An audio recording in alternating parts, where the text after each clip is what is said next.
Welcome to SPS Extra, where we talk about all the latest in Spokane Public Schools athletics and activities. I'm Taylor Brooks. And I'm Stephanie Splater. And we are in the thick of summer. It's been hot. It's been sweaty. I am such a heat person. I love the heat.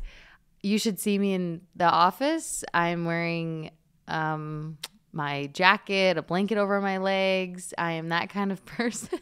I'm a 72 degrees person, so if it's 72 degrees, I'm good. Up from there, down from there, trouble. Nope.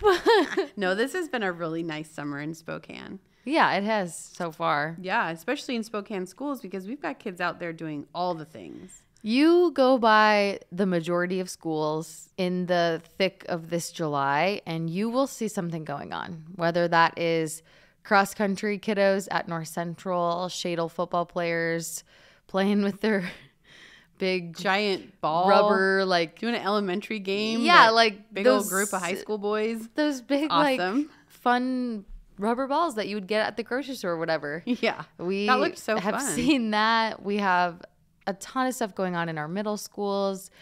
It really has been such an incredible summer for SPS and the things that the district offers. So in this episode, we're just kind of going to recap and celebrate the summer because you'll hear it a lot. It's going to be over before you know it. Sorry, kids. Get your books and head back to class. Good news. They might get their iPads. Well, maybe not. I don't know. What are they doing? Oh my gosh. Well, they have computers. Yeah, I know they have computers. That was like such a crazy COVID Are they thing hauling for around me. Books? Oh my goodness. I hope that they're still learning in books, but I will say there's a lot of things that they will have to get ready. Absolutely. Sorry kids, I'm outdating myself. Turn your laptops on and plug them in and charge them up. But seriously, I was at a school once and I walked in and I was shooting some video and they were doing math via computer. They can type it out and write it out on the computer. I am sorry, but I'm a pencil and paper kind of gal. That's awesome. I have a planner, like an actual physical planner. I write everything in. And if I forget something, and this has only happened once, I had an interview, and it's because I didn't have it written down in my planner. Oh, sure.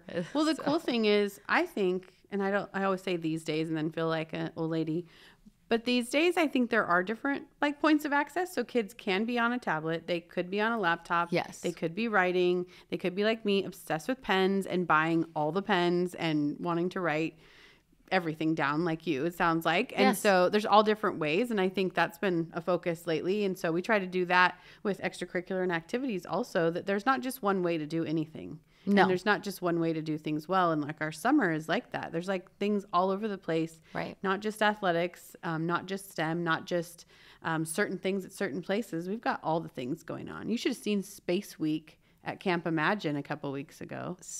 That was rad. Can you tell me more about that? Well, it was the theme of one of our elementary programs that all of the camps had their lessons kind of geared around a certain topic. So yeah. Space Week was the first one that we launched at the end of June. And so, the STEM part was about different things with outer space. There were so fun. There's some alien tag going on in the gym. There was some artwork that was so cool. And I was like, if that's the planets actually look like, rad, awesome. So just cool things like that. And just all around town, kids are active, connected, and being able to continue their learning. Yeah. And so important. And then back to school, we say sorry, but back to school is so fun. Oh, it's so fun. August, we're going to really get into the back to school thing, so we won't be too crazy on this episode about back to school, but it is a really, really fun time. And we talk about how kids still stay really well connected in the summertime, and it's because of what the district offers. It's because of what is going on, and you'll hear a little bit later Stephanie talk about how that feeder pattern concept, still trying to build on that and make that super strong, and I just love it. It is so positive. Like the summer is positive. I think this is one of our busiest summers ever. And Yeah. that's just not post-COVID. I think it's ever. Right. That we have so many people involved, both from the adults that are working with kids to some of our high school kids and college kids working with our younger kids, and the younger kids and their siblings being involved in things. We just tried really hard this year to oversaturate, do all the things, Right. put it out there, see what kids love, see what the adults love doing as well, and just keep it rolling, because we had a great school year and we need to have a great summer, which I think we are for sure. Love it. Absolutely.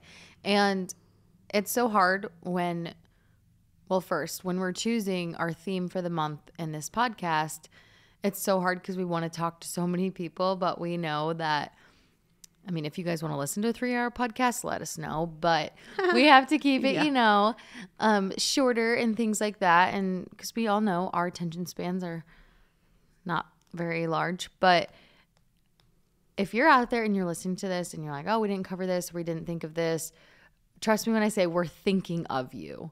There is just so much going on that I can't even keep track. Even at the beginning of the summer, I printed out all of the athletic camps because with athletics, we just don't have a lot of still images of that. And I've been getting into the still photography life. And so I printed out all of the athletic camps. And it's crazy because a lot of those like athletic camps are at the beginning of the summer because it's like, okay, school's done, let's get into these camps, and then they'll likely have workouts the rest of the summer or summer leagues or games that they're playing 7-on-7, whatever it may be. But you matter. Thank you for being so committed, even in the summertime, because we see you, we hear you, we just want to celebrate all that is summer and what has been done. For sure. Yeah. Yeah. And I know like athletics has the kind of a break on August 1st as far as, eligibility and like serious stuff. And that's probably why a lot of it's front loaded. But like you mentioned, kids are connecting and keeping in shape and growing, getting faster and stronger too, like some of those Shadle football players that you talked to. And there's just all sorts of things. And just to go off what you just said, we do want to hear from people as far as what you want to see offered next summer, because there's probably some great ideas that we haven't heard about yet. We'll start planning it in January next year. So in the depths of winter, we'll be working on what summer 2024 looks like. And guess what? It'll be awesome. Yes. I'm sure it will be. Yes, it will. And we all know that Stephanie works very hard, but the summertime, she does not get any breaks. And neither does our... lake once. Okay, yeah. I did see... There's been a couple times where I've went to Teams U and it's like, bye, I'm out of the office. But it's not very often, people. I'm proud of you for going to the lake and disconnecting. But we do have a guest, Leandra Myers, and she is also one of those people alongside Stephanie who is working diligently and so hard during the summer to make sure things are going well and everything is just rolling on into the next school year. And so such a fun time to have her. Absolutely. And we take a lot of pride in these summer programs. And I think you're going to hear from Leandra what contributes to that. And that's the people that we work with and the kids that are coming, and her organization and knowledge base on what families and kids need is super awesome. It's all a team effort, and that interview is coming up next. Welcome back to SPS Extra. We have a very special guest with us from the district office, Leandra Myers, the coordinator of after-school programs. Just a nice little jaunt down here to the Spokane Public Library on a beautiful day. A beautiful summer day. Yes. We're talking and recapping, celebrating all things summer. Wow, I can't believe it's basically halfway over, and in a month we're going to be talking about going back to school. We won't freak anyone out too much with that. But summer, people think it's this lackadaisical time and it's chill. No. We want to keep kids connected all summer. Exactly. Think again. SPS is very busy. They offer a lot to kids. So let's just start with there, Leandra, and just where everyone is at and how these summer programs have gone so far. You bet. We have lots of programming, just trying to keep kids connected all summer, time to learn, grow, meet new friends. And so we've got programs for all different ages all around town with different offerings. You have mentioned, and we all have, connected this whole time, and that's what we want. We want kids to stay connected. We want kids to stay engaged during the summer. How do you feel like SPS does that in a great way? SPS offers lots of different programs with different staffing levels so that we can bring together people with different areas of expertise to really connect with kids. We offer lots of different things to keep them active and growing. And we offer breakfast and lunch at our sites, which is huge. Sometimes that's the draw for our community. Absolutely. And sometimes it's the activities and sometimes it's the people. So we're really trying to capture all of those. And some sites have childcare, like we talked about recently. Childcare meaning early learning opportunities for siblings. Absolutely. So Shaw Middle School, as an example, their 21st Century Community Learning Center program, CCLC is usually how we call that one. We love an acronym. Love it. Yes. They have middle school programming because they're a middle school, but they're also offering sibling care. We did a little research into that.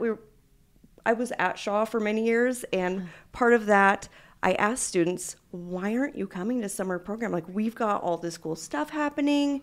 And the biggest reason, the barrier was, I have little siblings, brothers and sisters that I take care of. So we found that when we incorporated that sibling care piece, it made it then accessible for the whole family, essentially. So those middle schoolers and the little ones can all come. Parents, families know that they're at a safe place, being fed, having a good time. And it just really lessened those barriers. And I mean, our attendance shot up after we started implementing that. I've experienced FLEP Fusion, which is something, you know, this spin-off of quote unquote summer school-ish that FLET has been doing. And it was really fun to just see, you know, Tuesdays and Thursdays, it's simple 2 hours. They do an active session. They do a laid back session. So it's a little bit of a mix. But I thought that was such a cool idea to implement. And we talked about that, of how summer school can be, when you hear summer school or being in the school in the summer, kids are like, no, like you just explained. But I feel like keeping it fresh and keeping it fun is really the important key to that. And that's why kids are going. And then also to bring your siblings, that's incredible. And I know we talk a lot on this podcast about like things we did and things that were cool when we were kids. And I remember I looked forward to camps. For me, it was like the traditional sports camps. Same. But then when there were opportunities like via Parks and Rec to do the creative writing pieces and some of the, now listen, I'm going to stop short on the science exploration because I'm not really a science gal, but I do know that that's an interest and that kids love connecting their learning all summer through science as well. But we wanted to do something last summer that was for all kids as far as things that they're interested in. So this is our second year of Camp Imagine, which is sort of a hybrid of all the good things that we do and offered to our elementary kids. So I know that has taken a lot of planning. We've talked about it a little bit, but just also having the pulse on like what kids want to do. Mm-hmm. And it was so successful last year and we learned from it and grew. And then this year we're 2 sessions down. We have 1 to go and we had wait lists. So that's always the measure of something that's super cool.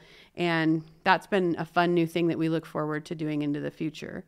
And then with the 21st Century programming, tell us a little bit more about that for people who aren't familiar with that awesome thing happening in the Northeast. Sure. So a little different from Camp Imagine, where we welcome students from everywhere, all across town, come where you can. The 21st program is more tailored. So it's a grant written for the Northeast for those students. So we've got 8 sites currently running, 2 middle schools, 3 by the end of the summer, and then 5 elementary schools. And that really is tailored to improving student attendance and behavior and a sense of belonging and this real academic enrichment piece. So we've done exactly what Stephanie was explaining. What do you want to learn about? And then building curricula around that and activities around that, or inviting the community in to share their expertise. The thing is, and what people don't understand is, we don't just like lock the school up and leave for the summer. I would say, I mean, almost every school has at least something, whether that's open gym, Camp Imagine, this 21st Century Learning, this, you know, all the things. And I went to an open gym session, even something like that. It's something so simple, but can be so beneficial to a kid. Like, there were only 2 kids there, but they were best friends and they just wanted to go hang out in the gym. And so why not go to open gym or something like that, you know? And so it's just such a variety. Open gym is such a simple concept. Does take some behind the scenes work to pull off. But open gym was so successful the last school year that why not do it in the summer? Yeah. And guess what? Sometimes it's hot and you want to go in the gym and shoot some baskets. and hoops. Like baskets sound weird, but like you might just want to go and do that. And Spokane is so cool that we have all the different facilities. So why not do open gym? We do resurface the floors in the summer. And so sometimes we got to work around that and all the moving parts of our cool construction projects that we've talked about.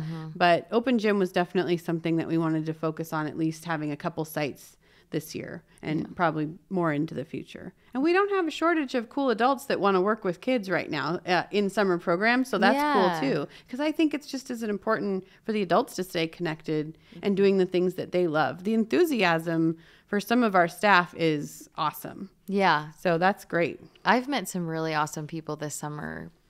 Some that are maybe a long-term sub or a para or college students. College high school students, a few. Exactly. So, I mean, with that, how have you seen the adults lock into this too and buy into this concept that SPS gives in the summertime? It's been great to see the people come back. I think just like Stephanie said, more students coming and being involved and enrolled. When the adults want to come back year after year because they've had a great time and a great experience, that's a real measure of success for us. Yeah, absolutely. And even with the summertime, and you guys had mentioned, there's things we're constantly learning. We're constantly thinking about how things can be better or this or that. For the both of you, I mean, is there anything that has come up this summer where you thought about, okay, maybe we should implement this summer? Or has anybody brought anything to your attention? Not giving away any secrets of what could come. Well, I think we're still kind of in the mode of rebuilding. Reimagining, if you will, to use our favorite word, but really focusing on that feeder structure in athletics and in academics and expanding more next year to ensure that all of our 5 feeder patterns, our high school feeder patterns, have opportunities for kids. Yeah. And one of the things we worked on this spring in a work group was just that building on experiences. So if you love chess, at high school, you love chess. You've been playing chess for a while. You played it with your grandpa. You played it with your aunt. You love chess. Let's learn how to play chess in 1st and 2nd grade. And that could be something that we build upon so that once you're an advanced chess expert enthusiast, clearly I have a lot to learn, but then you've experienced that and you've understood that it's something that you like to do and then you stay connected. And so just rolling that through the summer is something that we want to do next year. So really focusing on getting our younger students involved in various things. Athletics, there was a period of time where we weren't very robust in elementary opportunities in the summer. Yeah. That's growing. Quite a few schools have awesome programs. I just saw the pictures of Lewis and Clark volleyball camp. Yeah. What? There were 90 kids there. That's so great. 90 elementary kids, and then I think upper 60s of secondary kids. That's a great turnout for fabulous. LC volleyball. We saw some great basketball camps, and so just speaking from the athletics piece, but I know that's something that I'm looking forward to expanding because I can remember, and this is not what this podcast is about today, but I can remember specifically what my experiences were at Ferris volleyball and basketball camp. Absolutely. And so they're life changing. And they were, I connected with the other girls who I was going to play with in high school. And that's the point of it. Got my skills in order and then also got to meet some kids that I was going to play with later. But Leandra, you've probably seen that in non-athletic things as well that we offer in the summer. Sure. And we also take our parent feedback really seriously. So I get a lot of do you have this to offer? What is available for this age group or at this place? And so we're definitely taking that feedback and thinking about how we can grow programs, add things for next year. And then we've built a really great website with our communications department. Woo woo. Shout out Taylor, Ryan, everybody. We know it's Kevin. Everybody. But it's laid out where you've got all of the different programs. You can go in, get more information, contact people. Here's how you register. And then we also built a database of what else is happening that's not SPS. Right. So maybe we don't have exactly what you're looking for. We'd love that someday we do. Right. But in the meantime, here's what our partners are offering, where you can go to other sites and see what else is out there. And even in putting it together, I think I've got a pretty good pulse on what's happening for summer programs in the community. Yeah. There were things I learned about that I had no idea were happening. So I think being able to provide that resource to families and have it broken out by age group in that category, was a huge win. Absolutely. Something that's cool about those opportunities too is I think you have all 4, if not 3 local universities intertwined into the opportunities locally. Yeah. Whitworth has a pretty strong traditional gifted program that we've connected lots of our kids to. We know Gonzaga is one of our best partners, being right here in town, and we do quite a few things with them. Eastern has some opportunities. Our English learning community has a really strong program at Gonzaga. And we did have WSU involved in Camp Imagine with their Food Sense program. So there's lots of cool university connections too, which makes sense. Oh, yeah. That in the summer we'd have those connections. And there's a lot to do. I mean, you see the inlander, you see the spokesman, you know, the all the things that kids can do in the summer. But sometimes it takes that personal connection to help our families really navigate that. Absolutely. And just sending them to the website is cool. And then helping if they need anything. I know Leandra was on a different broadcast where someone asked her about early learning opportunities. And she was able to show them on the website where that was and how to connect to some things they might not have known about otherwise. So yeah, we love a good website always. I know we're still a little bit of a ways away, but I mean, as we know, it'll be here before we know it. How excited are you guys for Pepper Zach, the new SAC, implementing those schools into the whole dynamic? Because I mean, for example, I'm just thinking of this for Sacagawea, and for those kiddos, their school is being demolished, and so there's nothing going on there. So I'm sure they have found stuff to do, obviously, but next year, obviously, there will be this brand new school where they'll have kiddos there. So, I mean, how exciting is it for that to be on the horizon? So exciting. I feel good about Pepper Zach and SAC in a way that we've done it now with Flett and Yasuharas and Glover and Shaw with their remodels. So even though it's still a huge task and we know there's all the things in opening a school, feels like we have a little bit of experience finally. Yeah. And it's not quite so new, but it's still big and it's still really important.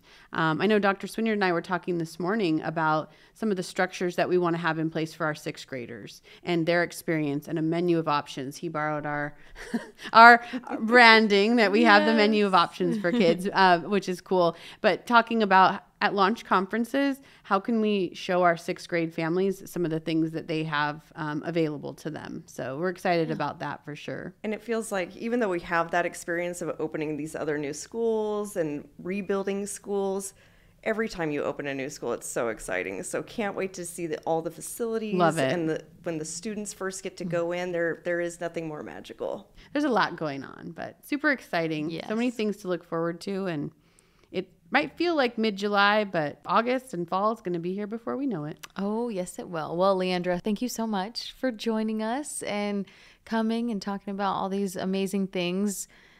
Thank you for your hard work. I know how hard, especially Stephanie, works, but I know how hard you work as well. And so just thank you for really just facilitating all of this with these kiddos, because we all know they deserve it. So. And for advocating for what kids need. Yes. That's really important, and what they want. And I think you're a great champion in keeping us focused on what kids need and what they want. So keep it up. Well, thank you. And thanks for You can have the afternoon off. Of course. Don't tell on us. Leandra is someone who I love to see and hear from because she always has fantastic story ideas. At the beginning of the summer, I hung out with Shadle Park Volleyball, and it was so fun to be in that gym. You mentioned in the interview, Elsie had like 90 younger kiddos in volleyball camp. Shadle didn't have as many as far as like, It was probably awesome. but it was still awesome. Younger kids, but still like at that time I was there, it was like 90 kids were in the gym, whatever grade or age they were. Shadle's awesome volleyball coach has been there a long time. She's amazing. And she is fantastic. Yeah, Yes, Coach Brooke. Yes. I want to play for her. Me My too. 45-year-old self wants to play for her. Same. Got to talk to her recently, and so I'm sure you She's saw fantastic. some great things going on at Shadle Volleyball Camp. Yeah, and she's one of those people right now that's behind the whole boys volleyball and men's volleyball push in the country. And so just keep an eye out for that as far as in the community with boys volleyball. I really do think it could soar. And so she's fantastic. But yeah, it was just, Leander is awesome. She is so high energy. She's so positive. And we just need more people like that in the world in general. And so every time I see her, I know she's coming with a good story idea or something to talk about. I think something about Leandra that's admirable is that she understands that our school district spans the entire community of Spokane. Right. That it's not just about one region or one area or one feeder. She's always thinking all around town. Yeah. Like, what are we doing here? What are we doing here? And I really appreciate that, because that's something that's important to me and something that's important to our leadership and is important because it's all of our kids. Yeah. And so we know we had a really focused, concentrated effort in the summer in the Northeast, and we needed to duplicate that in other areas of town. Right. And she's really been an awesome leader where that's concerned. And so at any given time, you will see different areas of town that have summer programming happening, and her organization is key to that for sure. Yeah. And I loved the part about how adults are excited too, because it doesn't just take the kids. The kids are like such an amazing part to it and such an important part to it, obviously, but the adults, the ones that are taking their time and commitment, and they could be, if they wanted, taking the whole month of July off, but they're not.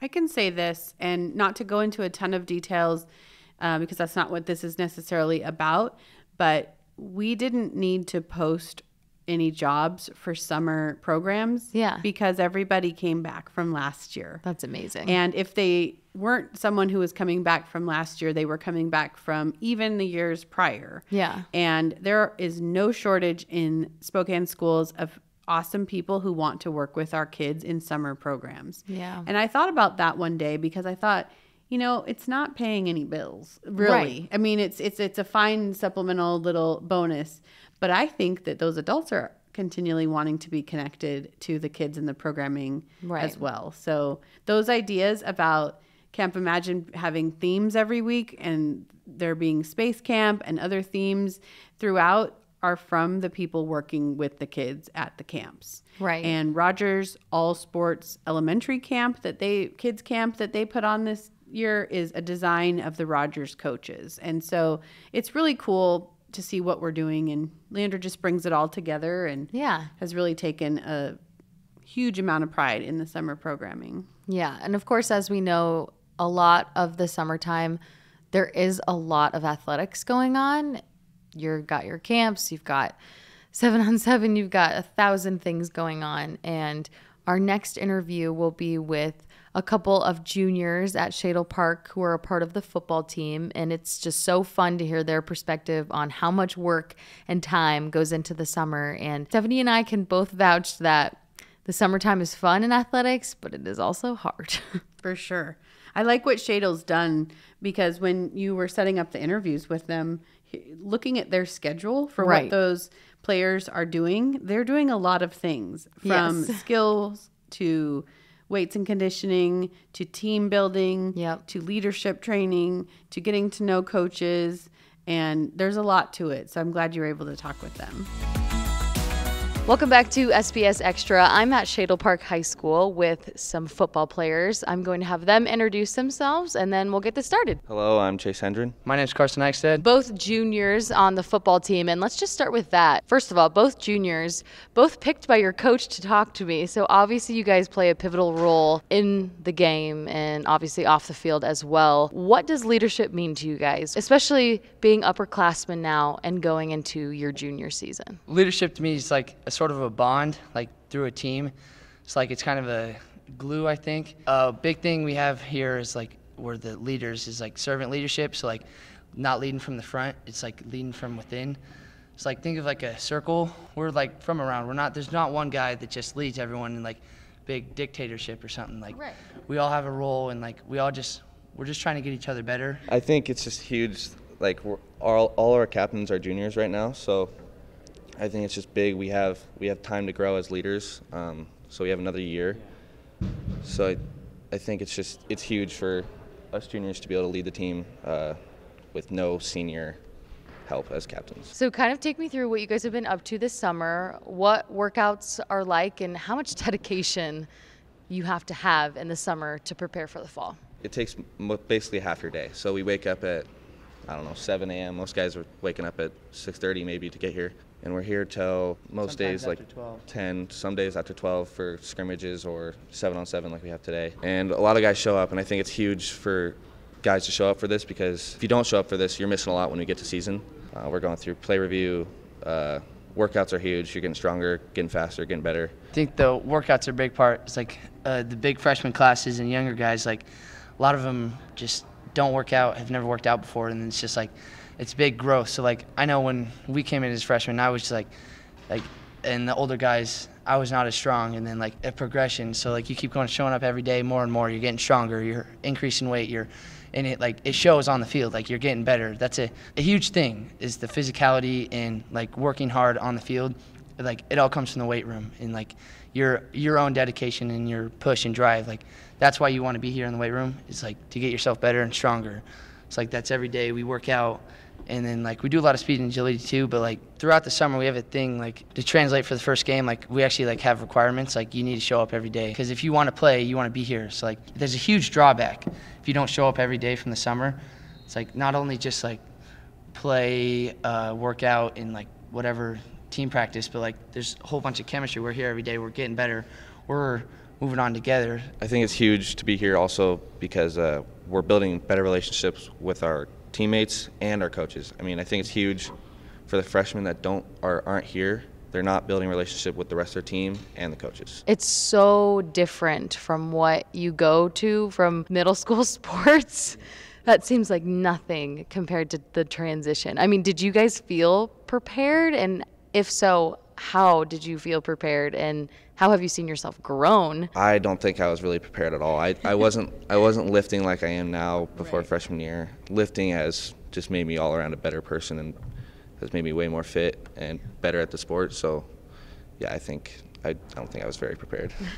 Yeah, I agree. Like for me, like I was not, because coming out of COVID and then going back into school, that was a big thing, working out. I was not like fit, and then so we go into, or like just in shape, I guess that's a better word for football.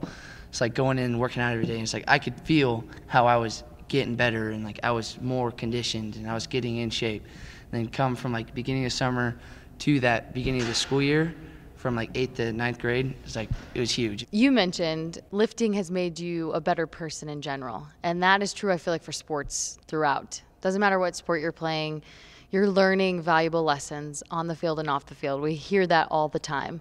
What are some valuable life lessons you guys have learned so far? Lifting has built my mental strength better than not lifting. I've gotten just mentally tough over the last 2 years just from lifting. In school year, I try and work out every morning. Like they have classes and whatnot, but you can work out in the morning, and then not only football workouts before school, but just I think it's just that like I'll not only just wake up and like you're ready, but like there's a switch. I feel better after I work out. Like sometimes when you don't work out, it's just like I don't feel like I did anything that day. Even if I don't do anything, I don't do a lot after I work out, but that workout just makes me feel better. Like instead I just feel like, just this, I don't know how to explain that feeling, just like laziness. Yeah, absolutely. But just that workout just so much better than not only feeling like, I don't want to say accomplished, but like you're doing something, you're making yourself better. Like there's like a goal. Body. Yes. So you just mentioned goals. I'm curious, how are you guys feeling about the team so far? What do you feel like some of your strengths are? What are some things that you feel like you guys really have to maybe clean up here in the next month or so before practices actually start? How are you guys feeling about the team? And then goal-wise, what are you thinking for this year? I feel better about the team than I was expecting. Yeah. I think our strong point right now is our defense. Our defense is pretty solid. I think we just need to clean up just fundamentals on offense. We're just making simple mistakes that we can fix, and it's just stupid mistakes. Goals for the team, obviously, I want to win the GSL. I mean, I've heard a lot of talk about how after our last senior class leaving, we're not going to be that good. We're not going to be all this and that, and I want to prove them all wrong. Ultimate goals for all the team, all the coaches, every year. It's just win the GSL. Like every year, that's the goal. That's on the whiteboard and whatnot. That's what we want to look up to and do. But I mean, as a team, I think the biggest part is like guys stepping up in like new roles and with the younger guy, so like younger group. So like we're gonna be incoming juniors. I mean, some of us had like we played last year as sophomores, but like there's a lot of new guys coming in, and then guys with not much varsity playing time, and then it's just that mental and physical click to like get in. Like it's no more JV or freshman. It's just like it's like you got to step up. And what he said, I think we're doing what it shows. Like it was better than what we thought of, but like I still think we can do a lot better. Like it's just the little things. Like we keep going, keep climbing one step at a time. I think we'll do a lot better than what we thought. Where does your guys' inspiration come from? Does it come from past people who have paved the way for Shadle football? Does it come from your coaches? Does it come from your family? Where does that inspiration to do well and succeed, not even in football, but also just in life? I'd say the biggest thing is just like, I know it's like hard to say that I just want to be the best I can be and better person every day, but like outside of the football field, it's just, I think a big part probably comes from my like family and my parents. Just like really just I don't know. I want to be the best like person I can be and like strive to do good, and like I don't know how to explain that, but like I want to do good. So like I mean a personal motive, but like there's obviously like so many things around it, and it's just like you learn every day, and like I don't know, I just want to grow. But like coming from football and like sports aspect, I'm a competitor, and like I mean a lot of us are. And just like I don't want to just be here on a team and not do. I want to be the best I can. It's like I want to get better, and then moving on. I just want to be the best I can be. So like it's really a personal motive. Like every rep matters, every play, you give it your all. I mean, there's no like you can't back down. You can't like give up. The motivation behind wanting to do this every day is last year I just wanted to be better. I was just there. I was just on the team, basically. This year, I want to prove everybody wrong that has said that we're not going to be good. So I think that's what all of our juniors have basically been pushing for, is to prove everybody wrong, because that's all we've been told, is that we're not going to be very good this year.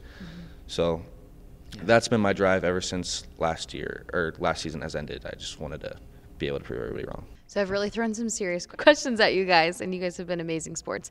But last question, let's talk about the fun part of this, because it is so fun. Like I will never, ever forget my time in high school and the summers and summer leagues, and you're constantly busy, but it's so fun and so worth it because you get to be around your friends and you get to have that, like you guys said, being competitors. I'm still a crazy competitor, and it's what fuels you. I mean, how excited are you guys for your junior year of football and to just really get after it? Because I know the summer can be daunting, especially for that freshman class. You guys have mentioned it a few times. You know, they're just getting their feet wet. They're just trying to understand the concepts and the plays and working out and what all goes into this. But come a month from now, it's like a full go. Like, how excited are you guys for that, and how just ready are you guys for this whole thing to come to fruition? I know everybody says it, and just it flies by. It's quick. I feel like I just walked in here first day, coming in out of 8th grade, but I mean we're going to be juniors now in our 3rd season. It's just every day feels like so fast, and every day we're getting better, and like it's that fun. We're here with the same guys I've been since day one, and like we're competing and we're getting better together. We're having fun. So like I don't know, like it's fun. It's the best part of the summer. I can't wait for the season to start. I've been looking forward for the season since last year ended. Just couldn't wait, because I feel like we are like the juniors we're like a way bigger part than we were last year. Mm-hmm. So I feel like we're going to contribute a lot more, and I think it's going to be way more fun, because most of the guys that I'm friends with right now are who I've met with football and who I've played with or been playing with. So I think us together on the field is just going to be a blast. Well, I'm excited. It'll be so fun. Awesome. Well, thank you guys so much for joining me, and good luck this season. You would never expect Carson and Chase to be just juniors. I think that they're well beyond their years. Yep. Yeah, and that is How lucky are you to get to talk to these kids? I know. I am very lucky. The things that they're learning, though, whether they go on to play college football or not, or they go on to be a coach or not, like all the things they're doing is going to propel them into a super successful life. Right. And I firmly believe that. And I know that some of the things they're describing are specific to their summer football experience at Right. Shadle, but they're going to be able to look back at those things later in life and know I can do hard things. Right. I can be successful because of the work that I'm putting in. And I can make time for a podcast interview right in the middle of a busy July day when I'm doing weights, team building. Obviously, with every single one of our schools, we wish them the best of luck this upcoming season. Real practices will be here before we all know it. They'll get a little bit of a break like Stephanie mentioned earlier, but come fall, not only is it going to be exciting just starting the season, but we have this brand new stadium that is looking mighty fine, and Shut down the road today. I was going by and the road No shut down, and I way. thought, ooh, that's major work on the stadium What are they if the road doing? nearby is shut down. Just temporarily, folks. No need to panic. No need to panic. But it does look really great, and we're getting into all the details as far as what we need to have inside. Yeah. We are arranging a big tour with our athletic directors and some other leadership in August because the turf will be in then. Yes. And so there will be some exciting things to take a look at, but also the plans are in the works for celebrations Oh, for yeah. opening. I think I've mentioned it before, but I'll say it again because it's that awesome. The Lewis and Clark Band is going to walk through Riverfront Park to get to the stadium for their homecoming. I did not know that. That's so awesome. That so is awesome. Full on kind of Washington State, WSU Fieldhouse style. Yes. Gonna start at LC downtown and then parade through Oh my gosh. the park to get to the stadium to play their Friday night first weekend of October game. Okay. Goosebumps. I have like goosebumps. honestly. Yes. Like that is going to be so fantastic. And our other schools have really cool things planned as well. We're going to be welcoming a lot of alumni back. Yeah. We're going to be celebrating our other performers in the stadiums, dance and drill and cheer. Our soccer teams are going to be playing Yeah. there. It's definitely a focus to get some of our sub-varsity teams playing there in the future. Yeah. But it's going to be a great kickoff Hey. to a brand new stadium. And Carson and Chase are going to get to play there for Yeah. 2 years. So Oh. that's fantastic. So Part of the fun. season this year and then their full season in the coming years. So that's really exciting. Yeah, and for our August episode, we'll really dive into the stadium. We'll dive into what is offered. Are we going to dive into the popcorn? Because they better have good popcorn at the stadium. I heard they're going to have really good food there. Maybe We'll see some about that. food Better have good trucks. popcorn. I Oh, yeah, know. food trucks. Yeah. Ah. Be a big celebration. I know what my husband and I are doing on Friday nights. Yep. There's going to be a whole week basically of celebrations come September, and we'll talk more about that in our August episode. But this stadium has been a long time coming. And in the meantime, we'll just open 2 brand new school buildings as well. Yeah. At Peppersack and Sacagawea. So that's exciting. Yeah, and speaking, you mentioned the turf at the stadium. A little teaser video for you guys. We're bringing in 2 athletes from each of our high schools, and we're doing the grand reveal with them. And so we'll have some drones in the air. We'll video them walking into the stadium for the first time, and then we're going to have them all interview about what it means to be able to play at a stadium like this. As soon as the turf's down, that video is going in motion. So this is my plug. Look out for it at Awesome. SpokaneSchools.org/stories, because that will be really cool to just get their perspective before anything even happens, before they even play there. So That's exciting. You know who else is coming this fall? Preschoolers and kindergartners starting school. So we're starting to think of what are the things that they're going to be involved in and Yeah. what are they going to be up to. And we'll have all of our 6th graders in Spokane schools at middle school. yes, It's different than where we were this time last year. Right. So that's super exciting. Expanding lots of different programs and, things like art club and different music opportunities and different things that kids love to do. We're going to be talking about that too. Yeah, August is going to be jam-packed because it's right before a really exciting time, and that's kids just being back in buildings, which granted, you know by now, in this summer they've been in buildings, but still, even like you mentioned, the preschoolers and the kindergartners and the middle schoolers being at they're at the middle school, 6th graders being at the middle school level, It all is so exciting. And those 5th graders now get to be the old kids at school. Yes. And so they get to be in charge. I know they were in Yes. some spots already, but that'll be super exciting. Yeah. And then high school, just all the fun things that we talk about here. So a lot to look forward to. And we still have some summer left. So Exactly. So fantastic. enjoy it, everybody. Yeah. Enjoy the summer. Get out there. Enjoy the sunshine. Take some time to relax. I know that's hard in the midst of everything that we've been talking about this entire episode, but still, summer deserves to have a little bit of relaxed time. Maybe I'm just talking indirectly to Stephanie here. But we will see you guys in August. We love the summertime, but we as school people can't wait for the school year to start in September. So also remember to follow us on Spokane Schools on Instagram, Twitter, Facebook, LinkedIn to get all the latest updates, watch stories, read blogs. We have a lot that is going to be in motion here in this next month. So keep up to date with us, and we will see you guys in August.